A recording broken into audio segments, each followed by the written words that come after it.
Okay, we have one last presenter, Mr. Gehrt from the Workers' Rights Consortium, will speak on the issues of mass fainting in Cambodia's wage development. Okay, well, good evening, esteemed panel and everyone else here in the room, especially all the workers who have come here to file the petition for this tribunal. I'm going to talk about mass fainting and also touch about the wage development, and I will also put this into relation to buyers as well. But first I'll start with the faintings. As there's already been some description of the faintings, I will just briefly mention that we have made a survey of all the media reports and everything, how many faintings there has been, and we have come up with that there are about 2,400 workers have fainted over the last 18 months. And again, as some workers also testified before, this only accounts for the mass fainting incidences. There has also been many single cases, or maybe cases of 2 who have fainted, but that does not reach the media. So these are only mass fainting incidences that has been reported in the media. And the most recent one has occurred here in January 2012, just 10 days ago. These are the occurrences of the fainting incidences. I would like to show this graph and point out a little interesting detail. There was a gap between October and February, October 2010 and February 2011. There was no reported mass faintings, but apart from that, there has been quite a large number, especially apparently in August. One could say, at least if we had this meeting maybe 4 or 5 months ago, you're going to say, oh, maybe it's because it's the cooler season, and that's what keeps workers from not fainting. But that doesn't really explain why October has been had one of the largest amount of fainting, and that the fainting still continue now. So I think we can safely say it's not the weather. From these media reports, we have looked into what have been mentioned as potential causes. These have been mentioned by doctors who have treated workers, have been mentioned by factory management, has been mentioned by unions or worker interviews, and we have grouped them. There's chemical exposure. I think that's already the worker from Huy Chien this morning explained quite well the exposure to chemicals.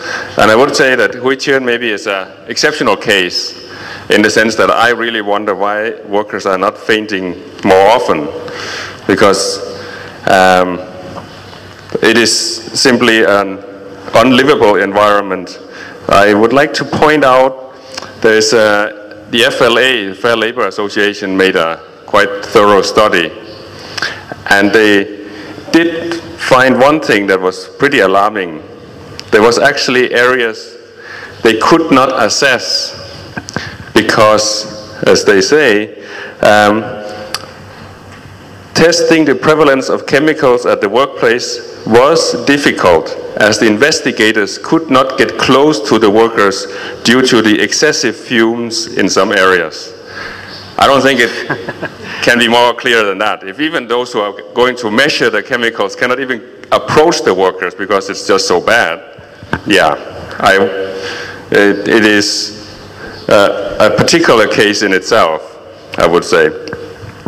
But also other cases, there's been talks about chemicals, smells, and it's probably also, I would not rule out that this is one of the causes.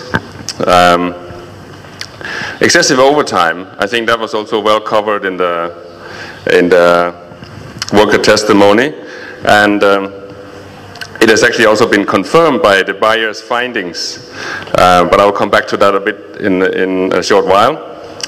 Excessive heat and inadequate ventilation has actually also been confirmed quite well by ILO Better Factories with their latest synthesis report. They also find that a large number of, where is my notes? A large number, more than 62% of all the factories they tested were not compliant with excessive heat. So I would also recommend that the 27 synthesis report will be taken into account, because it actually contained some quite interesting details of the state of the industry. At the same, and actually also with the excessive overtime, they actually find that 84% of all factories, basically all factories, have excessive overtime. We also found restriction of toilet access. I believe those who come from Huy Chuen can probably also remember that during the faintings there were toilet pass cards. They could not access the toilets. When you cannot go to the toilet, the only way you can cope with that is to drink less.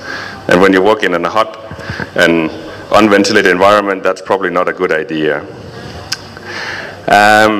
There's also, as we have learned, lack of access to adequate health care. And then there are a couple of factors that I think I would look a little bit to, the so-called psychological factors.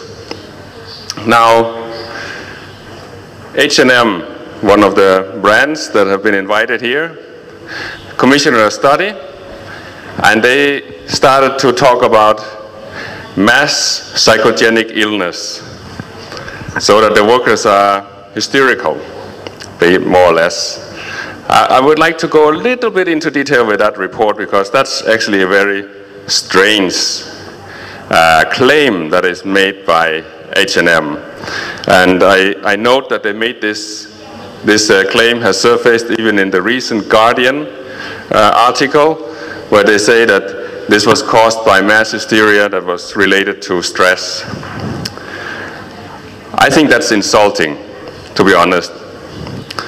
I think we've already seen many of the pictures that we call this the fainting phenomena hysteria or mass psychogenic illness. In my opinion, is insulting. And what is more important, it is not what the report that the H&M Commission actually found. What did they find? Well, the study, they went to the management first and asked them, and you can see what from this report that is also available online, and I think also relevant for this panel. Management believed the cause of fainting is that the workers didn't get sufficient food. Should be clear. Even management, this is MNV, knows that the workers do not get enough food. I would say, and this is a bit strange because there was a newspaper article where the auditor said that this was his finding was based on reading on scientific papers, and that he couldn't find any other reason to explain the faintings. Oh, okay. So he overlooked that, apparently. But also, when you look at the root causes that is in this report, I won't read everything, but I'll just say that they point out that the pressure of the worker face, that it's because the supervisors are pressing them to work excessive overtime, using the threat of non-extension of work contracts as a motivating device. Essentially confirming what the workers have already told this morning. This is the buyer's report saying that workers are forced to work overtime because they are using the short-term contracts as a mean to threaten the workers to force them to work overtime. And another root cause Additionally, some workers may have low caloric intake. Some may choose to eat less to save money. So the root causes in the report is quite clear. But what is very strange is that that is not part of any of the recommendation in the report. After they identify these two root causes, the report goes on to cite some work from the 70s about this mass psychogenic illness. And they also interviewed the doctor who treated the workers, who also said that it was because of lack of calories. So I would say, if there's any mental illness that we should talk about, then maybe schizophrenia, because it seems like this report doesn't fit together. I mean, the findings look fine, but the conclusion looks strange and does not in any way respond to the two key findings, that they're forced overtime because they use the threat of non-renewal of the work contract, and also that they do not get enough food. So that's the buyer actually found that, but I did go a little bit into detail to that because H&M has been talking a lot and referring to this report and continuing to mention that it's about mass hysteria. And I think that if we read this report, we can all see that's not true. So I think that's a key thing to keep in mind. Second, also, what does the government say then? Well, the government is also pretty much in agreement with everyone. We have the Secretary of State at the Ministry of Labor saying he estimated about 60% of the faintings were due to lack of nutrition. Workers were saving their earnings rather than buying nutritious food. So I think that is a quite clear evidence that the lack of food, proper food, is a key cause for the faintings. Now, I think both the bias report and the Secretary of State sort of imply that you have a choice. Workers have a choice. They are saving, they are not buying enough food. But is that really a choice? I will look a little bit about the inflation. So we have minimum wage since 2000. It was set at $45. And then it was quite stable. It changed until 2006, where it increased to 50. And then again in 2008, it increased again to 56, and then 2010 to 61, and now 66 if we include the health allowance. But I took the data, the inflation data from IMF, and we can see that over the first 5 years, well, not much inflation, and yeah, I would say most workers were probably just as poor, in 2005 and 2000. But then something happens, and especially, as I have marked in red, 2008, inflation of 25%, but a small wage increase only to 56 with the cost of living allowance at that time. And there's been no major increase of the minimum wage. So there has been, as you can see, there's been a fall for 25, 21%, 14. It has never recovered since that year. And it means everyone who works in the garment industry are actually poorer now than they were for 10 years ago. So again, looking at these figures, we can see this is also what is sort of new in Cambodia compared to before, when we have to explain the mass faintings. Why do they happen now? If this is something, a mass hysteria, if this is a cultural thing, why didn't it happen before? Well, I think here we also have a good correlation with the minimum wage. And again, we can see there was this gap in the monthly fainting incidences. And we could say that it is a little bit difficult to read the numbers, but because the increase, there was a minimum wage increase in October. So there was a little bit more food, a little bit more money.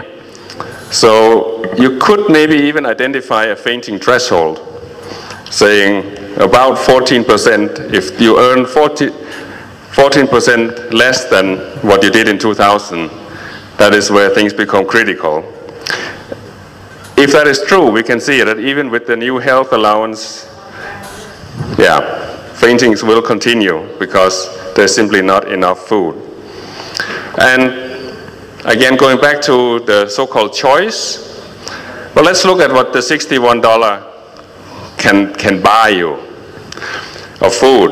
And now I've just taken a very conservative, and I'm not looking into overtime and anything.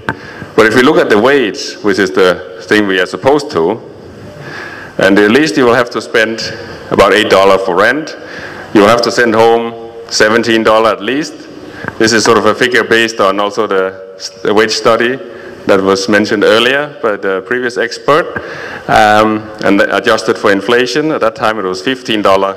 It means if you send home less, it doesn't make sense at all, because this is the least amount you have to send home. I've just put $5 per personal expenses. It doesn't really make sense. Soap, anything, clothes for $5. But that will leave you $1 a day for food. And when we interviewed workers, this is basically also what they spend. And now I'm just talking here on behalf of workers. We have so many here. So if it's not true, please correct me. But I'm quite sure most of you spend $1 a day. And this means you have about 4,000 real, 1,000 for breakfast, 1 for lunch, and 2 for dinner. So what can you actually buy for breakfast and lunch for this amount?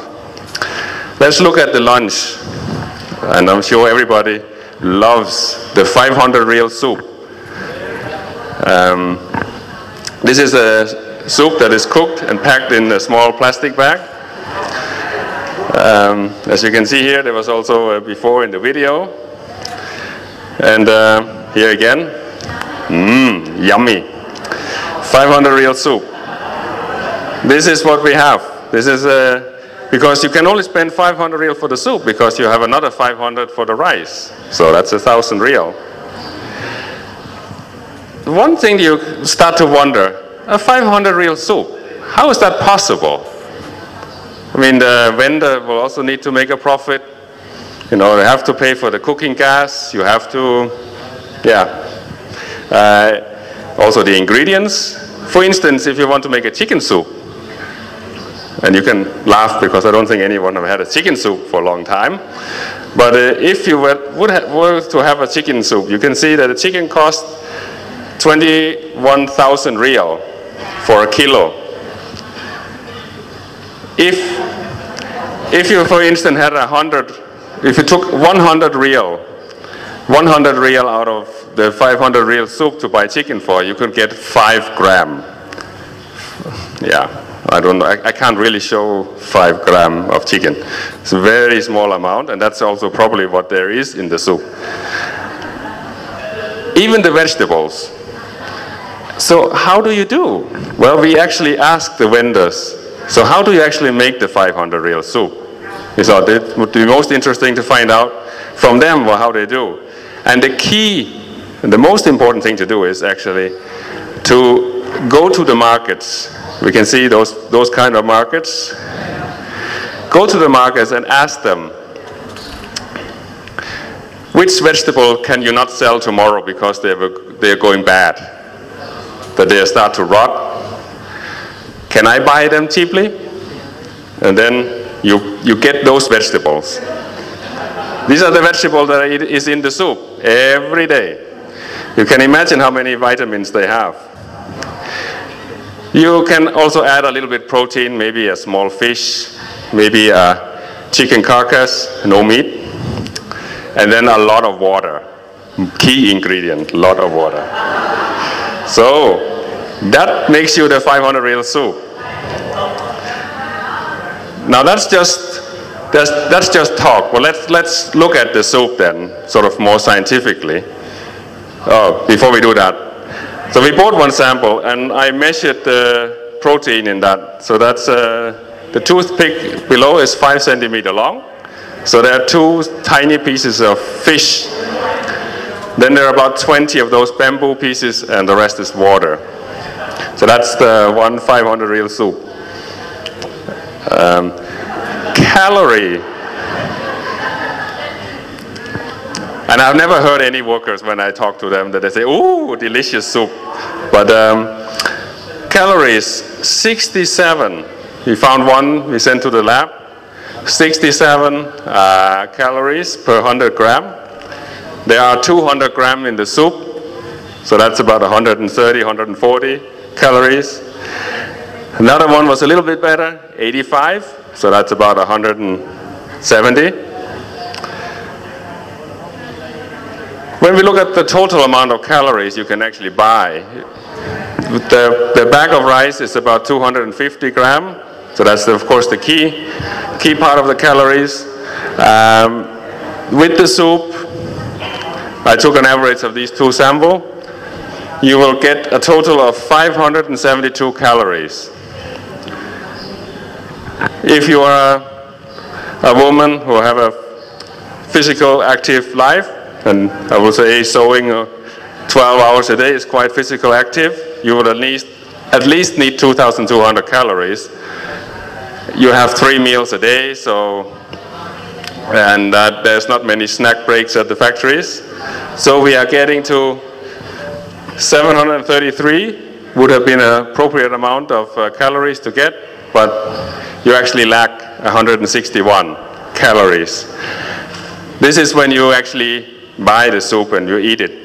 So we're not talking about vitamins. I think there are very few of them because as I said before, the vegetables are not good anymore. Breakfast is even worse. And this is the rice with pork, also an all-time favorite.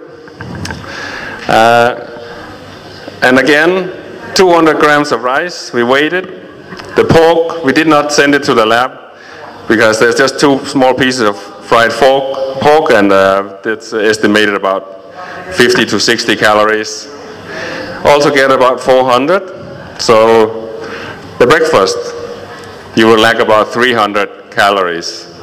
So yeah, so even when you eat breakfast and lunch, you are already in a huge deficit.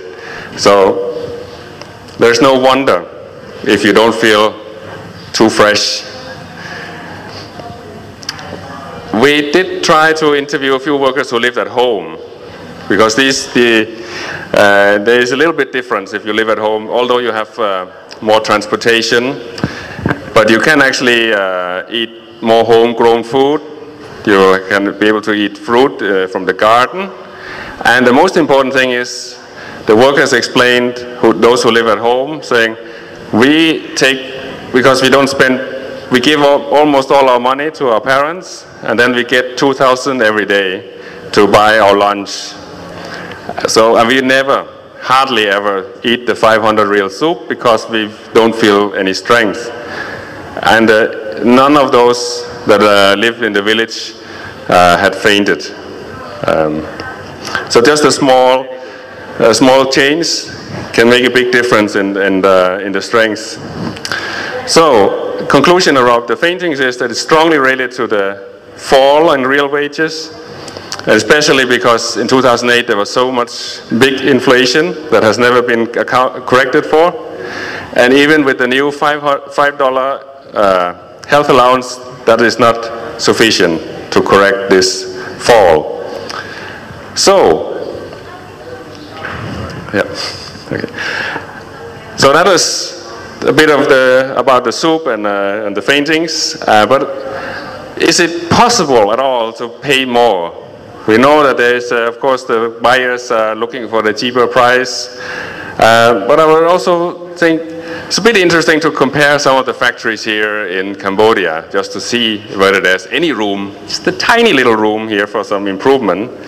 So I looked at 2 factories, Songtek's Garment, It's not because I'm going to say this is a nice factory.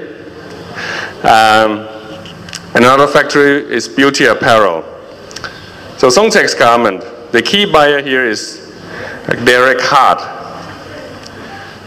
If anyone knows Gehrt, can you please raise your hand? I thought so. I'd never heard about them before. But I found out during the factory visit, yes, they are apparently a small brand. They are sold at Kohl's department store and Kmart, which is a mass retailer known for being cheap. Beauty apparel, on the other hand, that's Adidas and Gap supplier. So that's well-known high street brand, a main street brand probably. We're looking a little bit about the buyer, the key buyer at Songtek's. The Global Gold is the company that owns Gehrt. They sell for about $2.5 million per year. So it's not a huge business, I would say. They have 38 employees. And we can see from Kohl's website that everything of Gehrt is always on sale.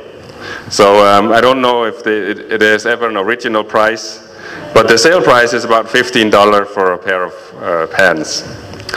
And the address is some obscure 8th floor on a Broadway street in New York, and anyone who's been around there knows that that's just where the old sweatshop used to be.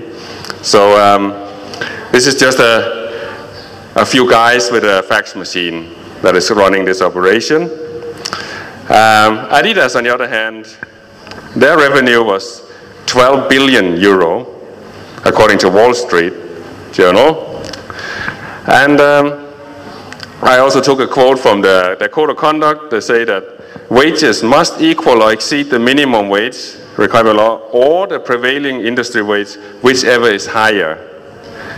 Okay, so we should keep that in mind. So they should pay a little bit more, but at least not less than anyone else, right?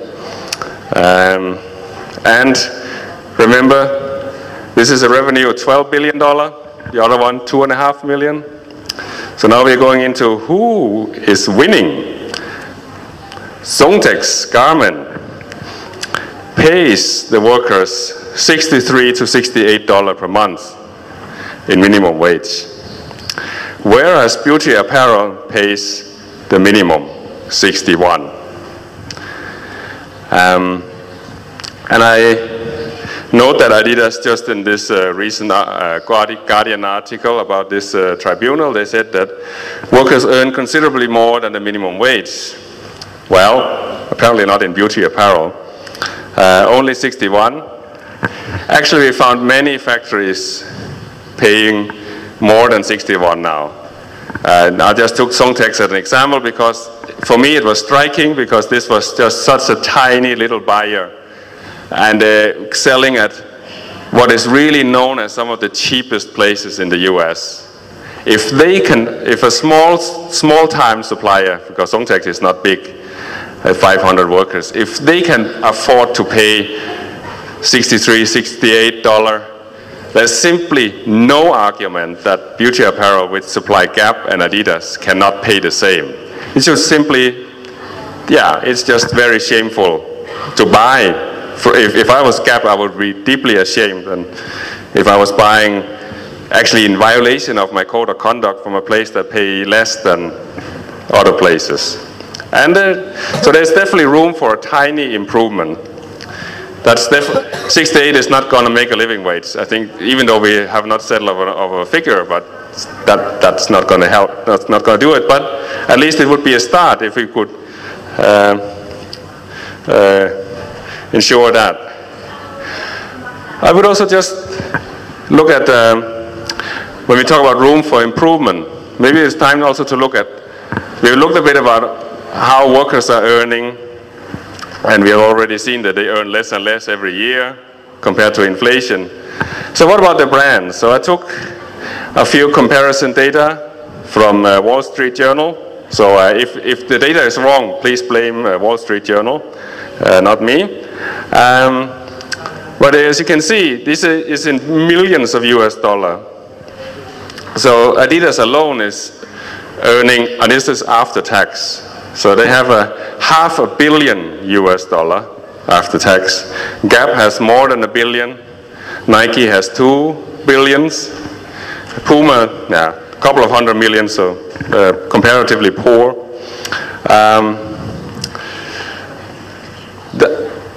Apart from that is being a lot of money, what would be, what I think could be interesting to compare is actually, if we look at ILO's data from all the exporting companies that are monitored by ILO Better Factory, altogether there are 326,000 workers now sewing in the export industry.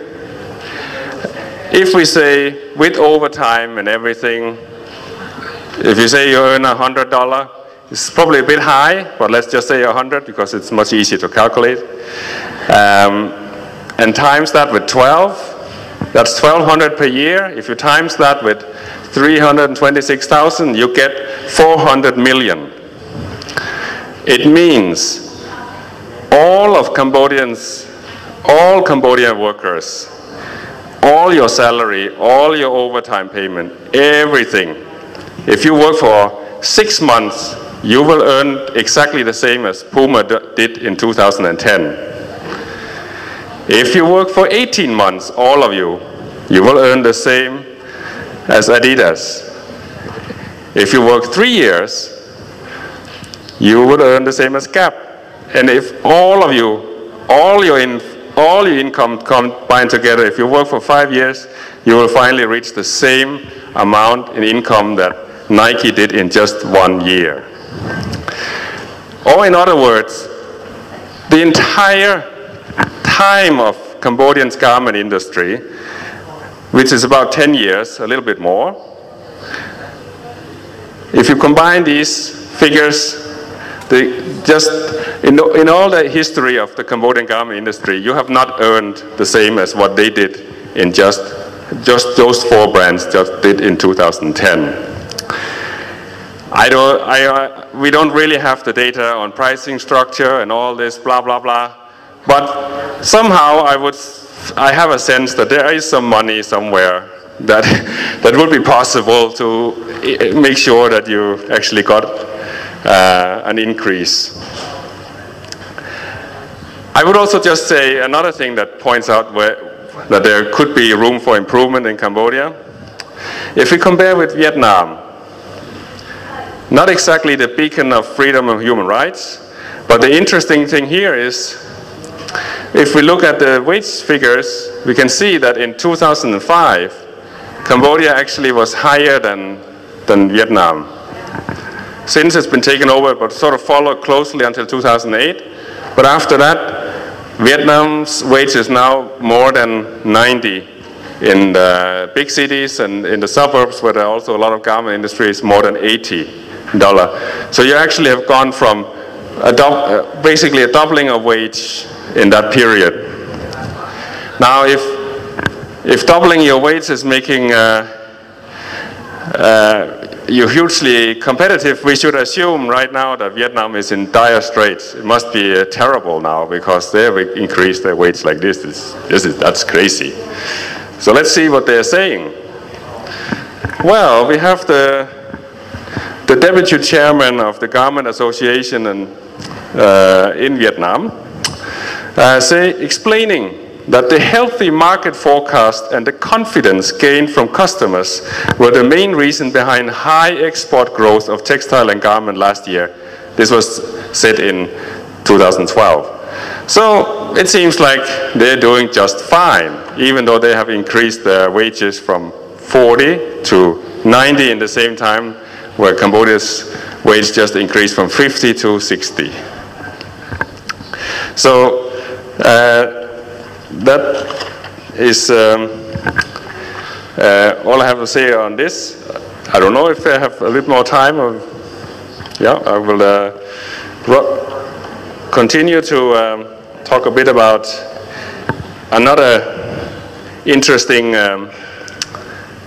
let's see if we can, anyone can help me with finding the,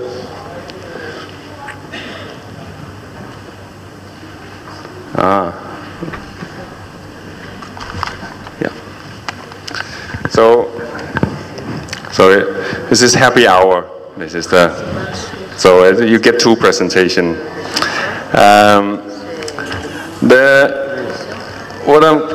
I should do a slideshow.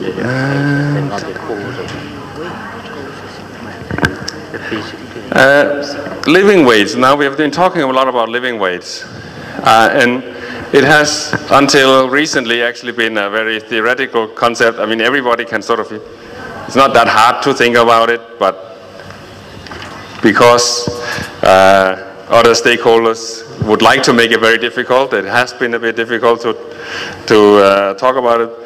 But it has actually become a reality in one small factory. It is not a big one, but it is an important pilot project that the Worker Rights Consortium has been working on with a brand called Knights Apparel to actually have a union living wage export apparel factory in the global south that pays a living wage.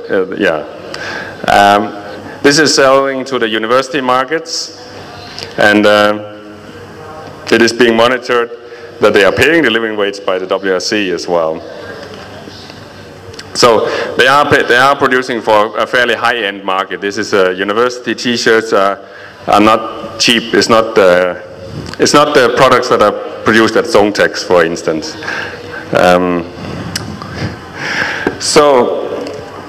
Our role has been to monitor and calculate the living wage. The brand has committed to year-round employment of the workers of this living wage, and also respect the workers' right to form a union, and also maintain good occupational health and safety standard, and also providing full access to the factory by both the union and WRC.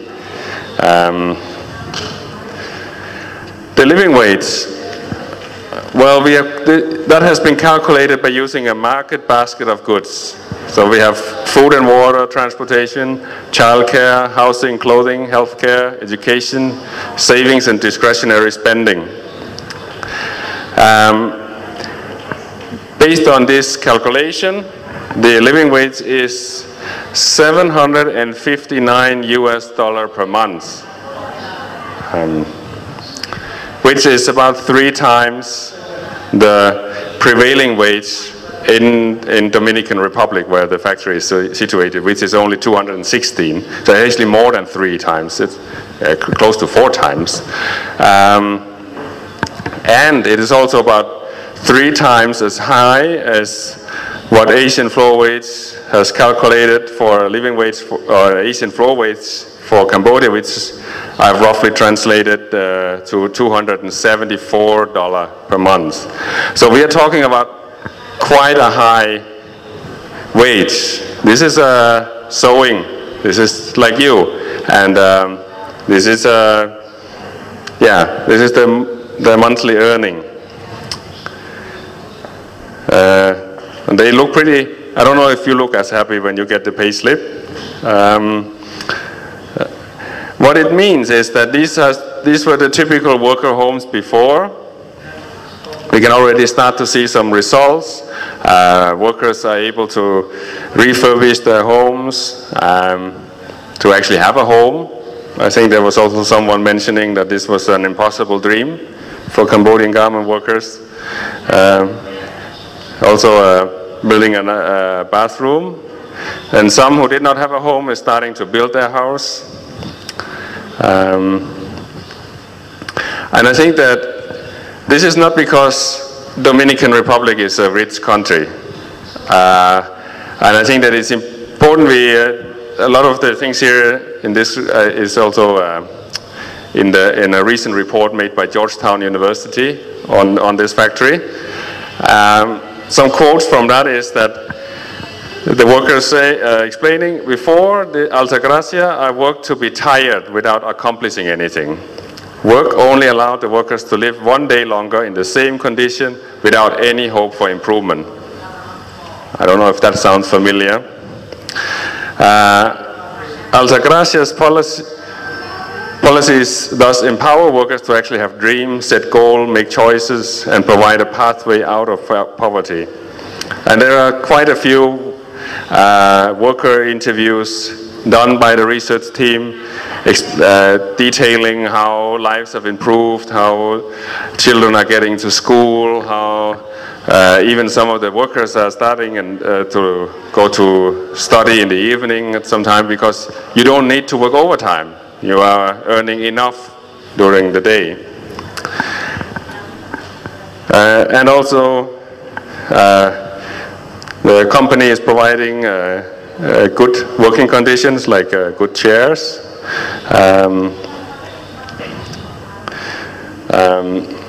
So I'll just briefly say a little bit about the business model because I think that's also relevant. So they produce premium garments and distribute through a high value channel. So you cannot copy it to everything, but this is sold at university bookstores in the US. And yes, it does cost more. But the interesting point is they are not priced higher than their competitive brands. So in university stores, you will find other brands like Nike and Adidas also selling the same kind of goods than Altagracia.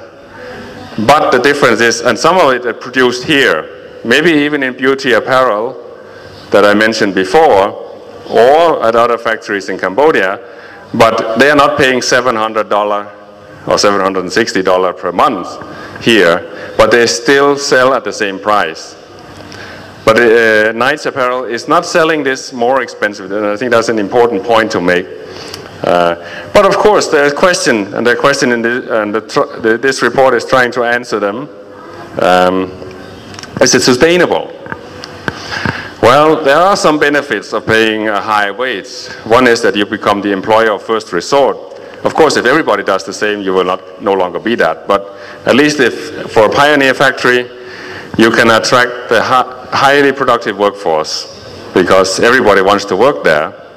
I'm sure also here, if there was a factory hiring for $400 per month, I think everybody would try to apply there. Also, because you have a highly productive and highly skilled workforce, you don't need supervisors. I mean, honestly, what do you need supervisors for? But you don't need to hover over workers. Supervisors are problem solvers. So they actually only have like 2 supervisors in the entire factory, and they're just going around and if there are any problems, they give some consultation. But basically, the workers sort things out themselves. And we can also say, if you are a happy and well-fed workforce, you do make fewer mistakes, and by that you have less material waste. So there are some benefits. It's not just all cost, but they're also challenging. There are also challenges. Even though there are benefits, it doesn't quite overcome that you're actually paying 3 times the minimum wage. And there's also still a problem of having enough sold at the university bookstore because they face competition with the old established brands like Nike and Adidas and others. So even now, Knight's Apparel has at times have to be taking other goods that they just have to sell cheaply and with loss to make sure that the factory keeps running. So that's not, but it is operating at a, okay, right. So there is some challenges. But I think the key thing here is that if they are able to sell enough, and it looks positive that in this year or maybe next year they will make a profit. So it's a business. Knight's Apparel, it's not a charity in that sense. It is a business. Knight's Apparel will make money on this, even though they pay $759. And the price they sell the shirt for is 25. That's the average price of the product. So you can also, when you sew, you can also look at the price. If that's about 25, then you can at least try to think about there is actually one factory selling goods for that price, paying $759 per month. So if it's possible with $759, you can imagine what is possible with the Asian floor weights of 274 here. Yeah, so I will conclude my presentation with that. Thank you. Thank you very, very much for this very detailed report. I think that we have, because it's very late, some time for possibly few questions here from the panel. Is good to have something which is looking forward, possibly one can say optimistically, but is something which is real, that has been underlined. So I wonder whether here we have few questions, because then the overall summing up and the question on all these things will be proposed for tomorrow morning. So.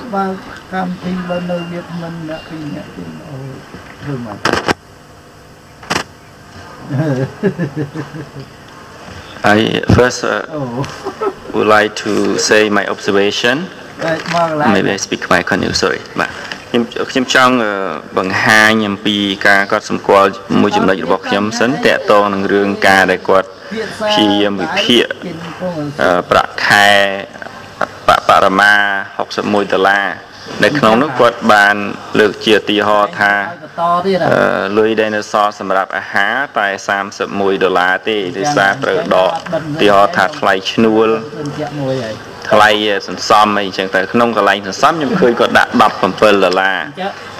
នឹងបើយើងគិតជា percentage វិញវាមានប្រហែលជាជិត 30% នោះហ្នឹងគឺជាការកត់សម្គាល់មួយណាហើយមានការលើកឡើងបាញ់មិញថាគួរមានកម្រិតសន្សំត្រឹម 10% អីទៅ15% តែឃើញក្នុងការគណនាហ្នឹងគឺដូចជាជិត 30% នេះជាកំណត់សម្គាល់ទេ not a question question របស់ខ្ញុំនោះគឺតកតងនឹងរឿងការកំណត់អំពីរឿង calorie intake សម្រាប់បុគ្គលតើយើងកំណត់យ៉ាងម៉េចថាបុគ្គលម្នាក់ហ្នឹងគាត់ត្រូវការ calorie intake ប៉ុន្មានដើម្បីឲ្យមាន healthy life condition ហ្នឹងហើយការកំណត់ដែលយើងយកមកជាឧទាហរណ៍នេះកំណត់សម្រាប់ជាក់ស្ដែងនៃលក្ខខណ្ឌស្រុកខ្មែរឬក៏លក្ខខណ្ឌប្រទេសផ្សេងព្រោះតំបន់ដែលក្តៅតំបន់ដែលត្រជាក់អញ្ចឹងទៅវាអាចត្រូវការកម្រិត calorie ហ្នឹងក៏ខុសគ្នាដែរអ្នកធ្វើការដោយខួរក្បាលអ្នកធ្វើការដោយកម្លាំងកាយក៏ប្រើកម្លាំងកាឡូរីហ្នឹងក៏ត្រូវការកាឡូរីហ្នឹងខុសគ្នាដែរអញ្ចឹងខ្ញុំចង់ដឹងថាយើងយកអាកាឡូរីដែលជាស្តង់ដារសម្រាប់គណនាថាគួរមានកាឡូរីប៉ុណ្ណេះទៅបានគ្រប់គ្រាន់ហ្នឹងយ៉ាងដូចម្ដេចបានកំណត់មកមិនហើយតកតងនឹងរឿងកាឡូរីនេះវាចំណត់សួរកើតឡើងពីរឿង inflation ដែលកើតឡើងខ្លាំងជាងគេឆ្នាំ2008ប៉ុន្តែ fainting កើតឡើង2010-11នេះទេដែលអត្រាខ្ញុំឆ្ងល់ថាតើវាមានតំណែងយ៉ាងម៉េចបើ inflation ខ្លាំងមែនតើ2008នោះដល់ពេល2011នេះយើងមានការបន្ថែមទាំងជាប្រាក់ឈ្នួលប្រាក់អីថែមទៀតហើយinflation ត្រឡប់មកវិញហើយតែទៅជាមាន fainting ថាខ្វះអញ្ចឹងពេលដែលឆ្នាំ2008ហ្នឹងកម្មករគាត់ញ៉ាំបានប្រមាណកាឡូរីទៅបានជាគាត់អត់ fainting អត់មាន fainting នេះជាចម្ងល់ដែលខ្ញុំមានបាទ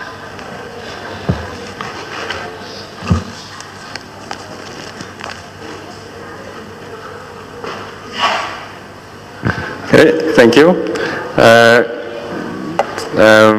First of all, and it may have gone a bit quickly through the slide. It was not savings. The $17 was remittance, sending home, taking care of the family. So in that sample, no savings, 0% savings. When we are talking about remittance, we are talking about people as part of a society. And I think I don't know, I have not met any worker so far who have not had an obligation to send money home to a parent a child, a brother, sister, or anyone. So it's not savings. That's what I would like to make clear. The need for calorie intake, that is correct, and probably in hotter weather you probably need more or less. That can be argued. I'm not sure about the determination.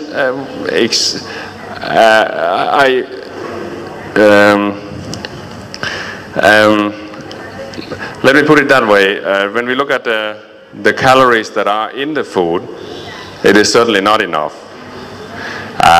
Whatever, it could, even if we find out, or even if we estimate that you only need 21 or even 2,000 calories per day, I think this is a quite normal standard for.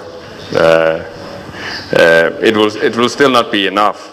But what I've been looking at is, sort of standard estimation that if you have hard physical work, you would need more than just 2,000. You would need about 2,200, and based it on that. But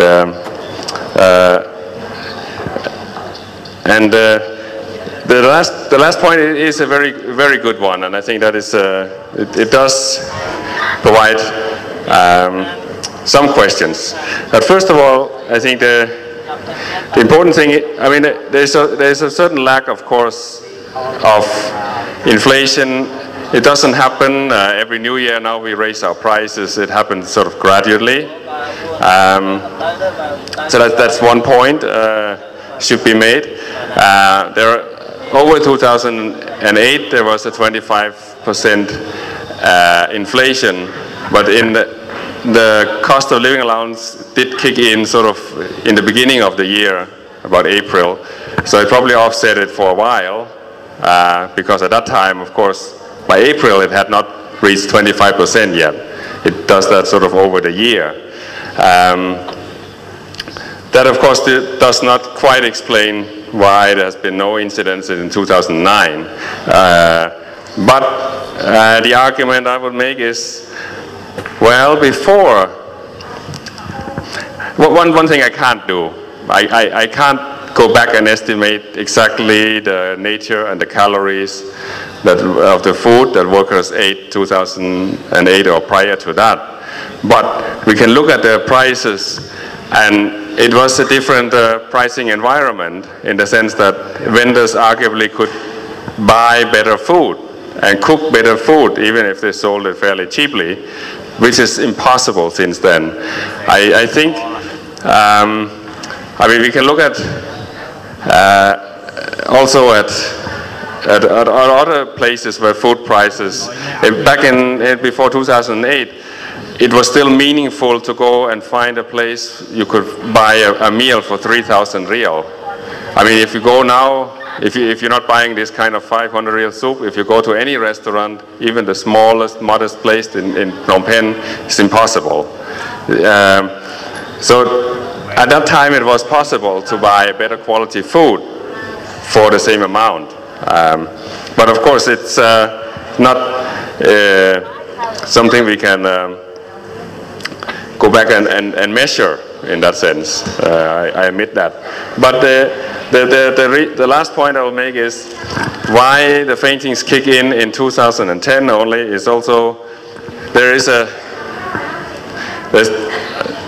is an argument, but I would say you are starting from a certain level of health, and then it slowly deteriorates because you are not getting enough food, and over time that you then reach a crisis point, which then was reached in 2010 and has not really, there has not been any recovering from that.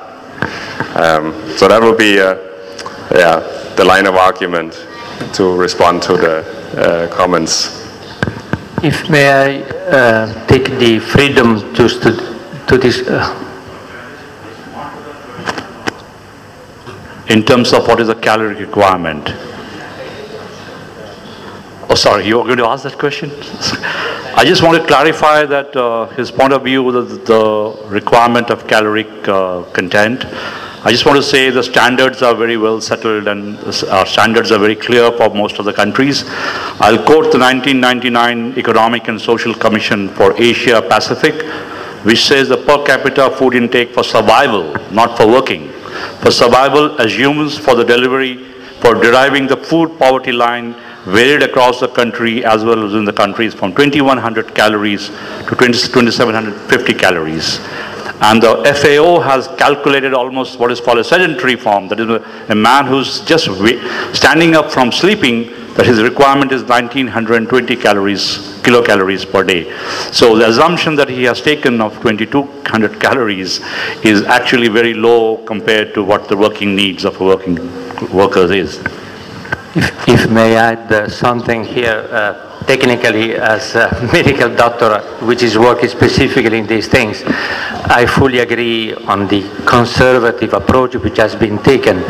I think that the fact is very well known in the international scientific literature that while there are some more massive consequences on what is called hysteria or something like that, is the normal fact that you have chronically exposed populations who at a certain time express their symptoms of resistance to a situation of repression by assuming a symptom which says how intolerable is the situation.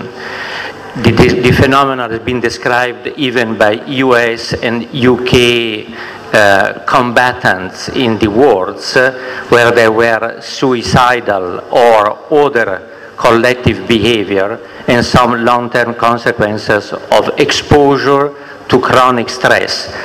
And the condition of working people in this situation, with all the causes which have been said before, the calories has been taken as a kind of common background. If you increase the stress, the situation of lack of any support, the overwork, then the point of having few people who are then causing also the imitation of that because they are allowed to recognize how intolerable is the condition.